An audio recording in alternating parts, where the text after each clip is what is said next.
Yeah, again. Hi, so sorry about that. My name is Sreenidi Bala.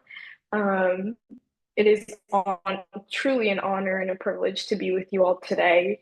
Um, I think this will come across throughout my entire story, but everything I am and everything I continue to strive for is a product of the educators and the mentors I've had throughout my life. Um, and I think what I can do in this hour is show you that the work you do with students and the example you lead by has real impact. And sometimes you don't see that years later, but I hope my story gives you a little snippet of that. So um, again, it's truly an honor to be with you all, and you guys continue to inspire everything I think of. Yeah, so a little bit about me. You can call me Shree. I'm from Farmington, Connecticut originally. I went to Farmington public schools my entire life, so a huge believer in public education, and that actually really factored into a lot of things that I was involved in throughout high school and my passion for education policy. I study now at Harvard University. I'm an incoming sophomore. I'm interested in both economics and government. Um, so that gives you a little bit of where my head's at. I don't have to declare until mid sophomore year, so we'll see what happens. But I've really enjoyed the classes and professors I've been able to meet. Uh, I'll explain to you my entire story, but I was an Infosys Foundation USA 2025 grantee. So my senior year of high school, which is a really exciting time for any student in America. But I had beyond the privilege of, in addition to all the exciting things that naturally happen of senior year, I had this once in a lifetime opportunity to be a grantee. And some of my fondest memories of my senior year are not in the classroom, but in fact in the places I went and the people I spoke to, and the things I learned through the Infosys Foundation, so USA. So I'm extremely grateful for that opportunity. And there were many moments I think of, and I still relish on and wish I could go back to. And currently, I'm calling you all from India. I'm actually here with Infosys this summer. Um, as an in-step intern, I'm working, funny enough, for their sports platform. Now, that might be really confusing in how this all comes together. Um, in addition to my love for education and neurodivergent students, something I think is equally as powerful of an institution in society outside of education is sports and the way it unites people. And we see that right now with the World Cup. Um, and I'd love to share more about that later. But this summer, I'm working on strategy-oriented product projects for Infosys' sports clients. They work with a host of things in tennis, so the Australian Open, the French Open, Formula E racing, and then MSG. Shout out to James because New Knicks just won. And then one of my projects under that, given my passion for accessibility, is identifying new technology initiatives that can be taken on and new things for Infosys to uncover in designing accessible opportunities for viewership and engaging with sport. So I've learned a lot through that process as well, and connecting my previous background to this. It's been a through and through an incredible experience, and I've met some incredible people in my time here this summer. I'd love to share more about that later, but I hope this gives you a little bit about me and who I am. Okay. Sorry, my slides are being a little slow. Okay, I think it loaded now. So to explain to you my love for education and then how I found myself becoming so passionate about neurodivergent students and the opportunities they were presented and the whole world of special education. Um, I grew up with a childhood best friend from my earliest days of remembering who had autism or who has autism.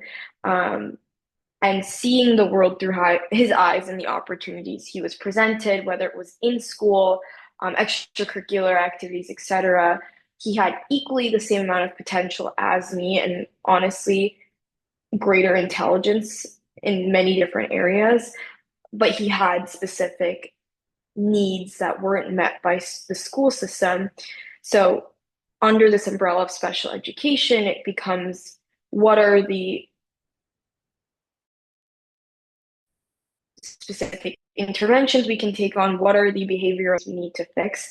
But a lot of his potential was lost in the process, which opened my eyes to how public education works in the first place, and equally made me want to fight for him as my friend, realizing like we were one and two the same, and there couldn't be such a stark difference in our experience in school.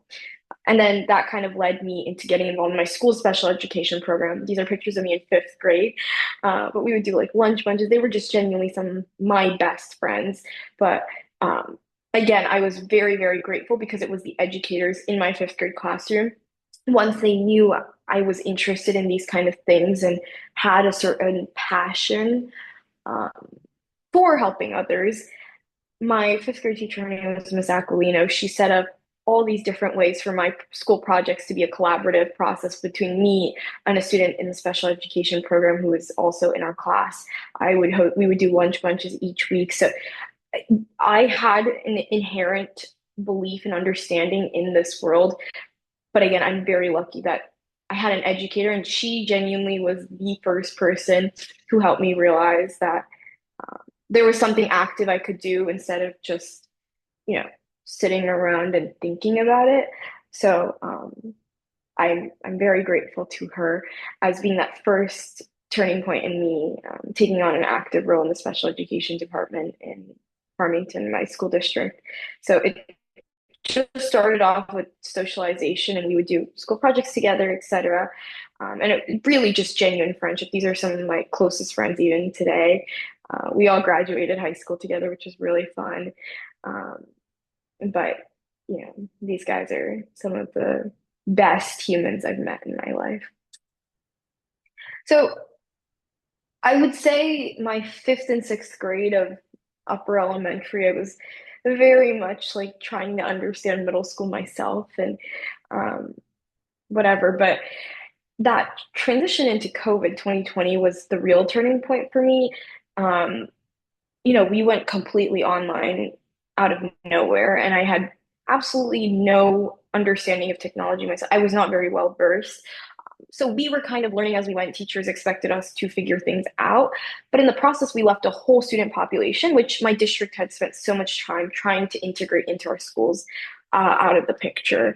And that was something I realized immediately because these were my friends and I was trying to connect with them, but we couldn't hop on a FaceTime, or it was just the small things, or they couldn't open up their computer and join our school class meet. So it started in my district in 2020, like in the May timeframe of let's just make sure they can join our final end of the year classroom celebration. And then from there, I realized these kids, if they were taught in a specific, tailored way to their personal interests, having personal conversations with them. I, mind you, was recording these on my school Chromebook and just like trying to figure it out as I went. I had no understanding of how to teach these kids, but they were just my friends, and it was the same way we like worked together in the classroom, etc. I just took out my Chromebook and screen shared on WeVideo and tried to come up with the words or ways we can analogize what we were doing. So it started with just like, how do you log on to Meet? How do you type this email? Just say, hi, how are you? Because they were not only friends with me, they were some of the most popular kids at our school. So continuing those social relationships was really where this started. And over time, as I started, learning about, okay, this isn't just a district problem in terms of there's unequal resources and unequal allocation. You know, there are not enough opportunities for these students to explore electives, et cetera. And once I realized that wasn't just my district, and that was a pattern that was apparent across the country, um, I I immediately was like, what could I figure out? And again, it was like the teachers I had talked to in my middle school who made me think, no matter how inarticulate my videos were, there was no way to prove that it was actually working or it was really resonating with the students. They were very encouraging of take your Chromebook out and see if you can teach them. And if you can do it, then we'll know how to do it. So they wanted to empower me in a way I didn't know at the time as a seventh grader or an eighth grader. Um, and we talked through a lot of things because I also didn't know how to read research papers or um, understand the job market or statistics that came out of the Bureau of Labor and Statistics. So through and through, it was the teachers again I had in middle school at every stage who helped me piece that together and understand not only why this was important to me on a personal level, but why it was important to the world, to our town, to our state, etc.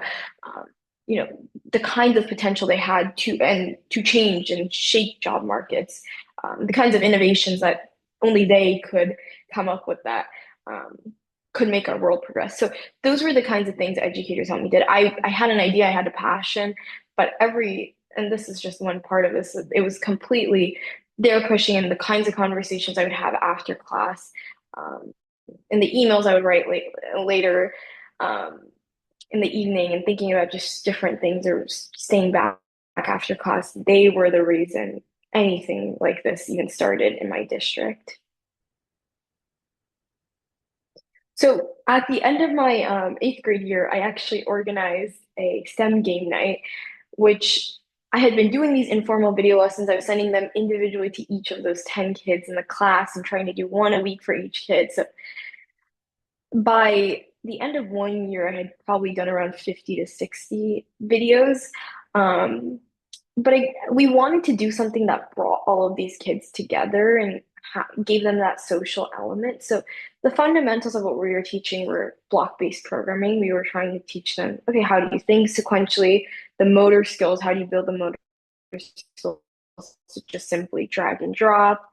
Um, you know, there were just certain things we inherently knew they understood, like how to think sequentially of a function. The word function doesn't mean anything. It's a very utopic or abstract concept, but they understand that if you need to make a peanut butter sandwich, you put two pieces of bread, peanut butter and jelly, and then you put the other slice of bread on top. So that's those were the kinds of things we were trying to embed in their head, and it was a way to prove to my district that further investment was needed. Um, Again, as a seventh and eighth grader, I just thought I could scream down the halls and they would understand why this was important to me. But the teachers I had really made me understand, like, you pilot something in any stage of academia or education, you pilot something, you show that it works, then you run it for real and you get the feedback. And so I, again, didn't know anything about course writing, or and still am very much an amateur who's just tried to use my passion for something to help me throughout. But again, the goal was, it started with just, here are skills you can learn to stay connected during COVID, to let's try to think about block-based programming, because some of these kids show that they have an inherent analytical capability to piece these things together. And then as we continued along in the process, we realized there's a lot more to this that people aren't speaking out about, and parents see these characteristics in their students and don't know the different opportunities and things that are available to them, and don't know how to advocate, or sometimes just simply don't don't see like all that's out there. And that's just part of the fundamental issues in education sometimes, is we're pigeonholed, or into these smaller pathways. um, so it's a systemic issue, and we were trying to navigate that at each level. But to bring you back to this, it was at the end of my eighth grade, we hosted like a fun game night for these kids at the end of doing all these videos, and each of them had kind of ended off in a different place. Some kids, like we had done for a whole year, were able to fully drag and drop, which was an incredible accomplishment that could be, not even if they weren't interested in coding, could be applied to any host of things they were doing on their computer or their iPads. And then for others, they were able to make application. You solve a puzzle, you do something, you see something move, you advance to the next level. Um, I think it's an incredible way to learn how to code, and it's a gamified version that makes it feel like a video game. Um, so that was something we did a lot of. We tried to bring in hands-on activities. We would bring in like puzzles that were unplugged coding games, or um, typing things. Like we tried all sorts of things. At one point we were doing like um, Lego kits, just things to make them think and see like when you put pieces of something together, you create something on your own and instill that level of confidence. But we wanted to bring all the kids together because it had been so individual throughout the year. And again, it was one of my teachers in my eighth grade, Mrs. Fielding. When I was talking to her about some of the videos I had created and the stuff I had been doing outside of class, she's like, "Why don't you host like a game night?"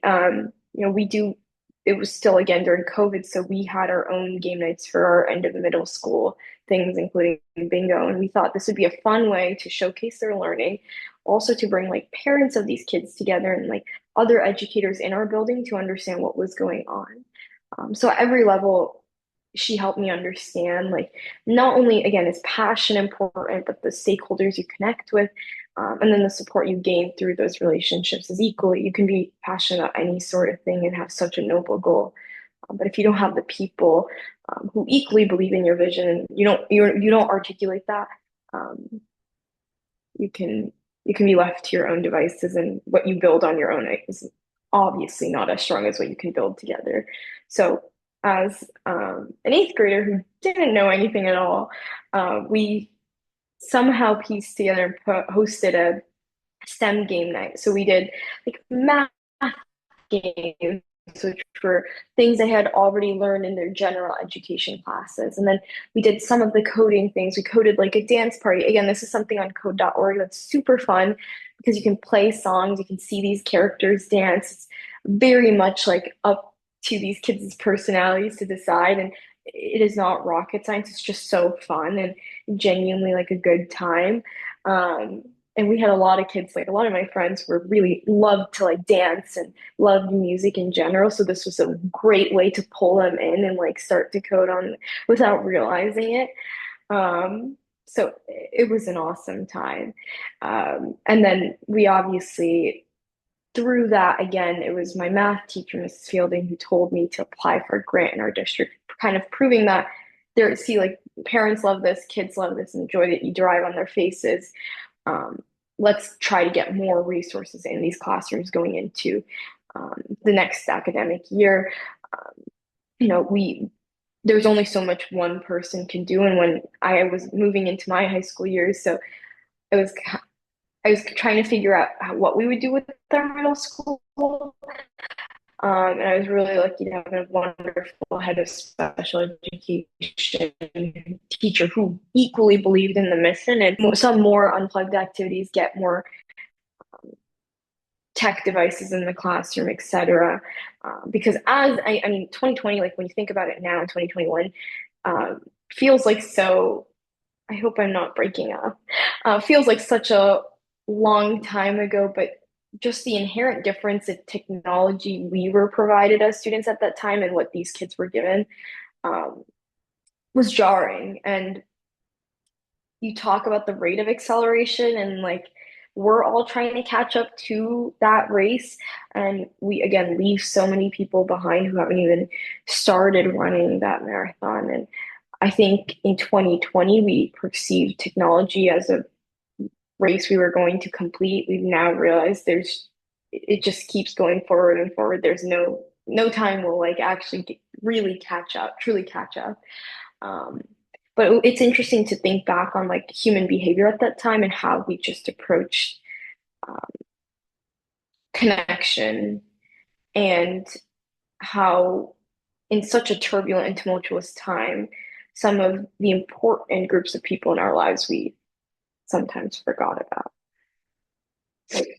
All of that to say, writing that grant and getting that grant really helped my middle school in the next few years as I moved to high school, still continue the same work. So, and the beauty of it was that since I had done those video lessons and I had sent them to those kids, the special education teachers in the middle school took it upon themselves to continue that work.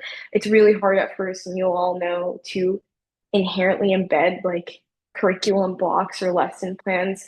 Um, into like traditional academic settings. So the way we were doing most of this was during like lunchtime or the one free block they had every Monday, Wednesday, Friday, etc. But again, as we continued on, like proving piece by piece that this would work, uh, my freshman year, we wrote a pilot course proposal. We, as in again, my middle school special education teachers, my the ones I had met in high school and had worked with as well.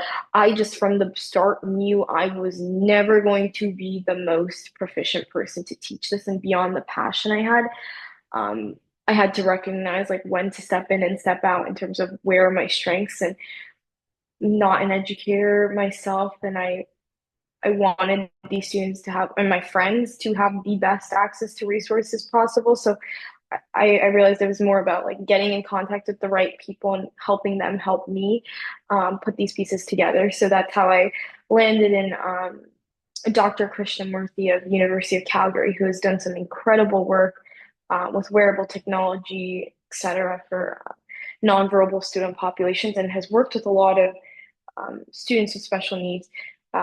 He connected me with a lot of his therapist contacts, and then we started this curriculum,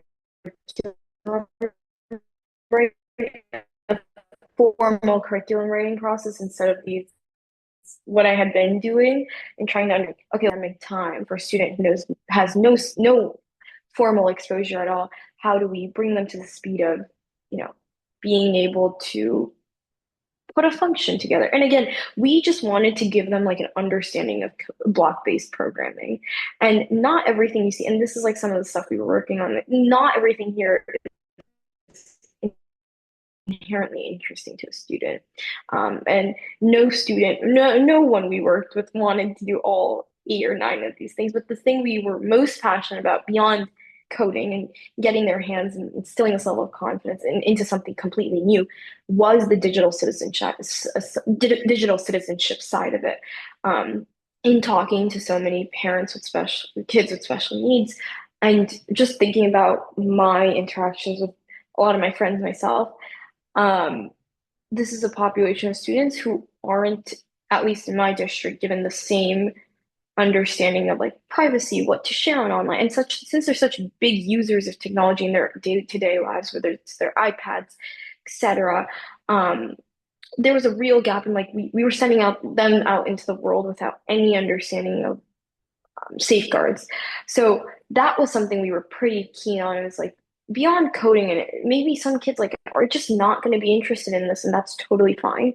How do we teach them life skills they can take beyond this? And for us, that started with digital citizenship, but then throughout high school, as you know, things like ChatGPT started coming up, and we were like, how do we teach them how to, put in basic queries into ChatGPT? How do we teach them how to use Google Calendar? That's like a really big skill that can build independence in their life, not only in high school but beyond.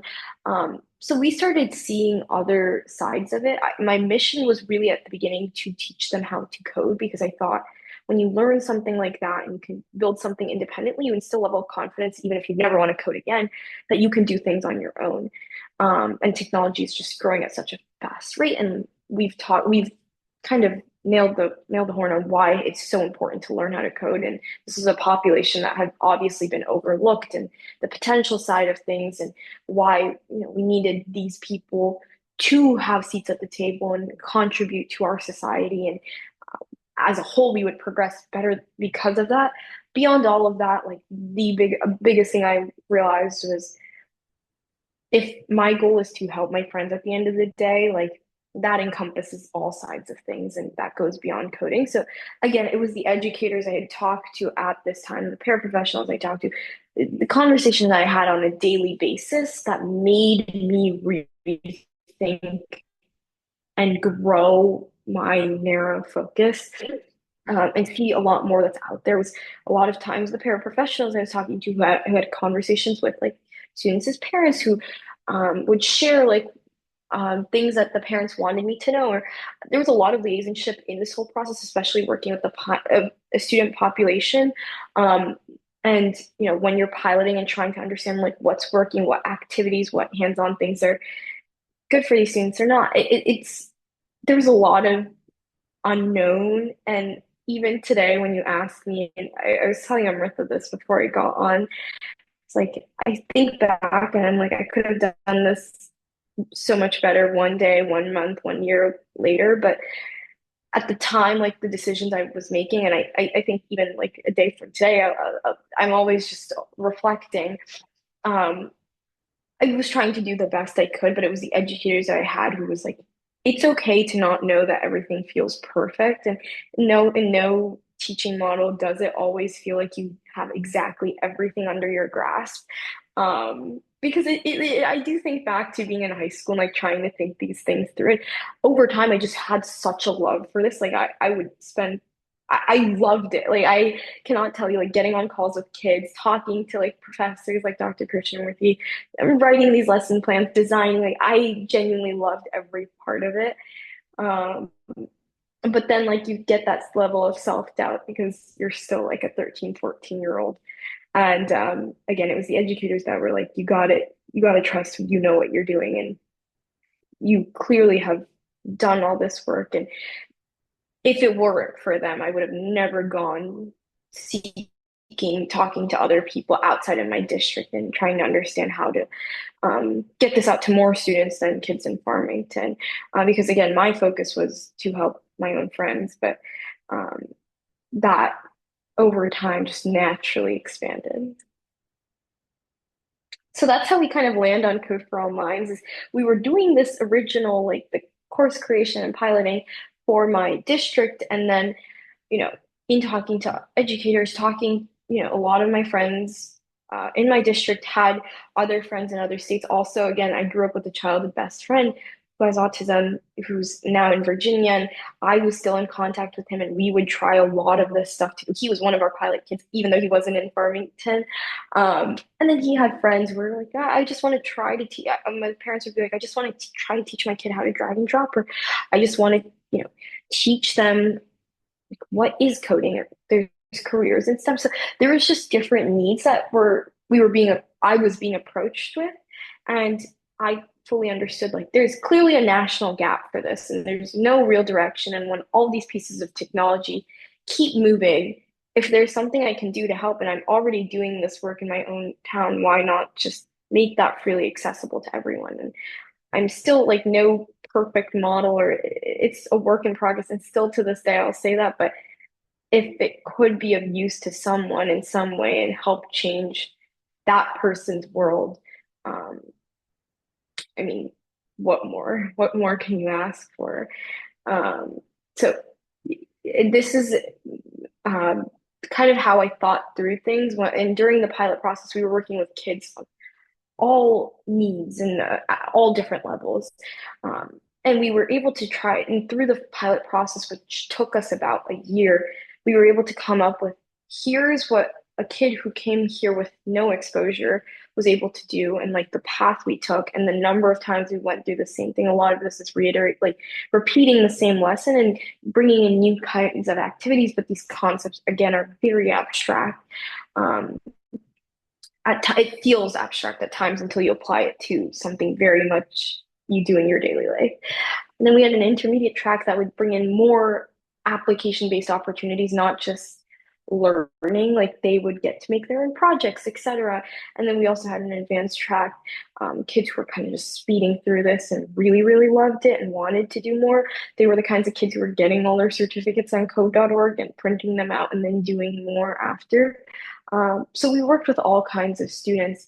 And again, during that pilot process too, even though we've created this curriculum and it obviously has a house, like the way we taught it to kids was very personal to their interests. Like we had a girl who loved Minnie Mouse, and we a lot of the dragging and dropping was like literally Minnie Mouse based dragging and dropping. So when she would do it, she would see like so it was very much like again specific to students, which I like even to this day I'm very proud of is um, we tried to meet kids where they, or like my friends meet students everyone and like that's what I ask of my professors my teachers is to meet me where I am and I'm happy that we were able to at least try to do that um, and then learning to drag and drop so this is one example on under each of these lesson plans that we have we also have a video segment that like starts off the lesson. So when the teacher is getting the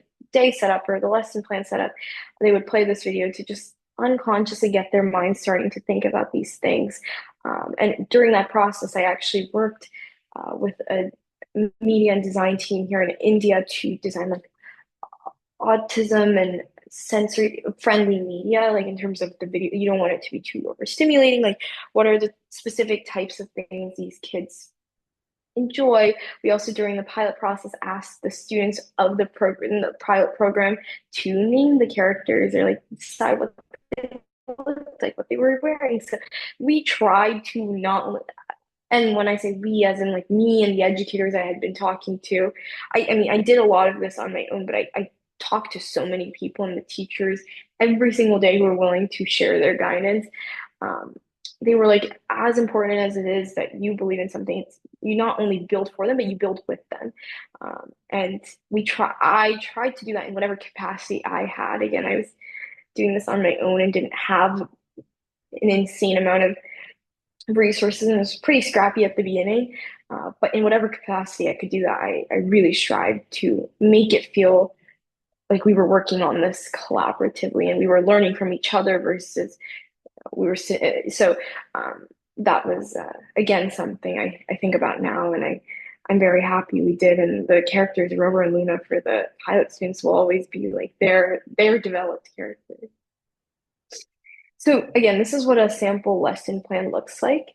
Um, a lot of what we did was in talking to educators and during the pilot process, how the pilot process worked was we had students and then either they're like paraprofessional, their parent, whoever was their best educator in a certain situation, um, presenting and teaching the lessons plans I had developed, and we would go through them on our own time before bringing the student in.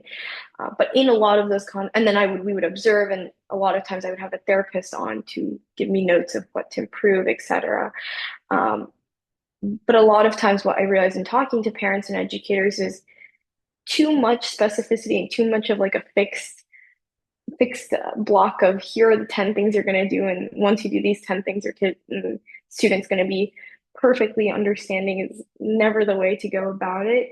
um, Enough specificity that you have an intention, but enough freeway that they can pick the things that are really interesting to the student or whatever resonates with them most. So again, those were some of the things we had talked through. And again, a lot of the intuition I gained throughout this experience was through those experiences and visions. So that parents shared with me and educators in terms of how do you make this sustainable? How do other people buy into it? These are the things you need to design. So I'm very grateful for that piece of it as well. And something that was really, really important to me, and from the moment I start, you see that with this SLC STEM game night that we had in the end of middle school. This is actually a picture of that. But all the way to when we had fully launched Code for All Minds and it had an online platform, and we were now starting to work with stakeholders outside of the state. This was with Oakland University's summer program for younger students with special needs. They do a summer camp, and as a part of that, for 2 weeks, they ran a Code for All Minds program. I sent a bunch of STEM kits or just things for them to take home for fun after those 2 weeks to just celebrate how far they'd come. I knew each of these kids' names, so I wrote each of them a note and tried to encourage from the point of view of Rover and Luna to continue learning and being excited by things. And it was a really rewarding experience to see someone I had never met in my entire life feel some sort of connection to something I cared so deeply about, and if it helped them in any sort of way, and beyond that, that it brought a smile to their face was very important to me. And talking to educators in a completely new environment to me was an incredible experience that I learned so much from. But yeah, so you start from in middle school, the way we did it on a Google Meet, to seeing this is very much the same thing, just in two different formats. And again, in the picture, you see what we did in middle school. These are all teachers I had in middle school who came to support the event and just help me as a middle schooler running a game night. So this work doesn't happen without educators is what I want to say is everything I've done is because of the teachers I've had, the ways they've pushed me and been there when I needed them the most. So as I put this together and thought of what I could say in any capacity that could help you all, in the incredible work you do, this is what I've landed on is the way you share your vision with students, the way you lead by example, and the things you show us in the classroom and how we treat people is what allows things like this to happen. And the way as students we can strive to make an impact on someone else. This is just a few pictures of the tens of tens of educators who've helped me throughout my life. This is my superintendent. So I had the unique opportunity my senior year doing everything I'd done in education, becoming really interested in education policy. I served on my state's board of education. And this is actually really funny because I was there with the State Department, but she was there representing our school, and it was a really funny moment to see things like all full circle because I would go to these things with her when I was so uh, it was another really unique opportunity I had my senior year. I think about a lot and the unique environments in which we learned about the state of education and the silent battles that educators, students, and administrators feel a lot of times, and things we just never know about unless you sit at those tables and have those really hard conversations. So it was an incredible experience through and through. The picture over here is actually me with the Infosys Foundation USA at an event they hosted in Connecticut for their computing challenge.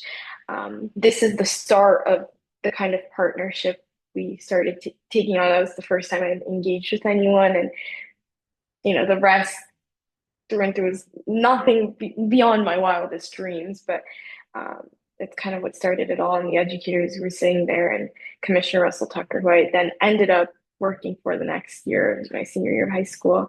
You have Johanna Hayes, who's also an educator from Connecticut, who was an incredible champion for me during my time. My principal, Mr. Russell Christ, through and through, the biggest support like rock I had. Miss Cheryl Sharp was another. So again, it just and there's a list of 100 other who helped me throughout the way, and the conversations I've had on Google Meet with people from Tulsa, Oklahoma to Albuquerque, New Mexico to all these different places, and just willing to share their time and their guidance, and seeing that I had a passion for something. And um, I cannot tell you enough that everything I am is because of that.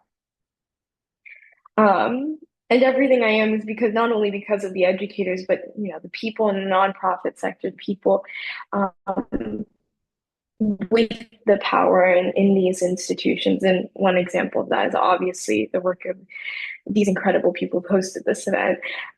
So my senior year of high school, as I continued to engage with the Infosys Foundation USA, we launched a Pathfinders Online Institute course with Code for All Minds. So all of the curriculum is housed there.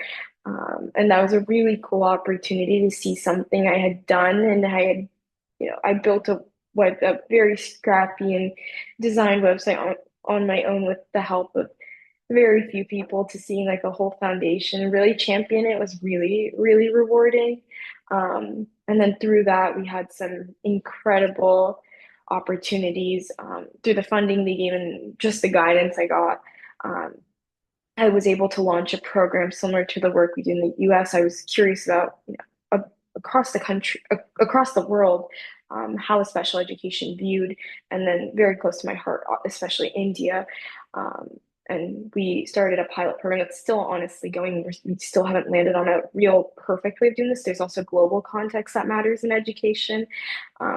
So more to come on that, but we've been doing this for about 2 years, and through the help of the foundation, we were able to get some computers and things for these kids to use. Um, and again, it's been an incredible opportunity for me to learn so much about um, education again. the community of this, I can't speak enough about. This is us in San Jose, and then um, in Charlotte when they were launching. It was actually CS Education Week. These are both, again, highlights of my senior I think about a lot. We were able to run like an exhibit that Saturday, and then of CS Education Week, and then this was at the Impact Gala that was with um, the corporation, and the Foundation USA team brought together all of their change makers, and it was a really cool time to hear what people were doing, what they were invested in, where their future of their work was headed. So it was, again, I think about a lot of things I've learned, not only about the work I want to continue to do, but about the person I want to be, um, and you know where in the aggregate the world is headed.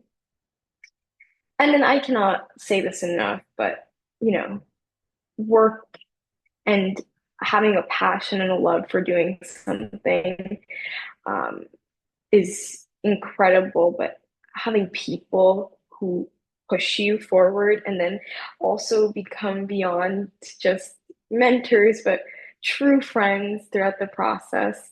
Um, I cannot tell you enough of how much Kate Maloney has done for me, truly in all shapes and forms, even though I've only known her for since my senior year of high school. She was a real rock for me during that transition period between high school and college. Even in my first year of college, as I was trying new things and trying to figure out um, how the values that have shaped me can continue in different forms. Um, I'm very, very grateful to her and continue to be because of all she's done and just the incredible mentor she is in my life.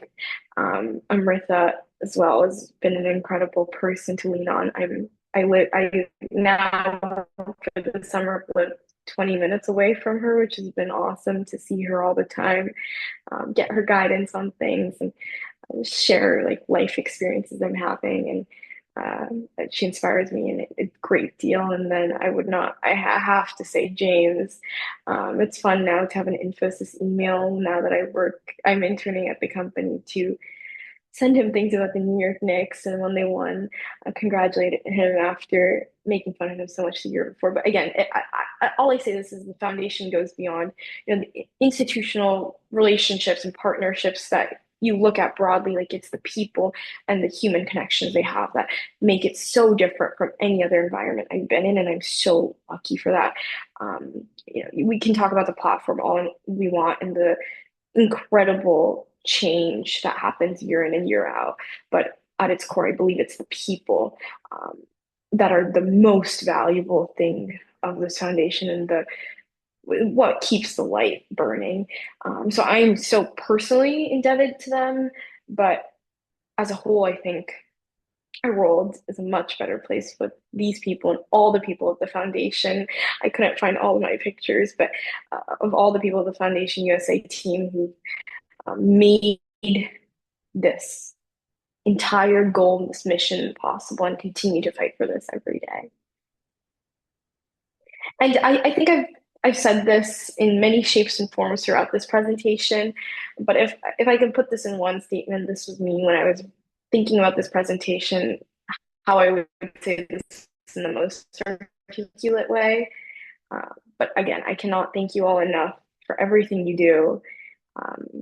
And if I can be of any resource to you, and if I can be of one thing to you, I can prove to you that the work you do for students and the work you do around students has an impact because people like me see what my teachers do, and it made me want to um,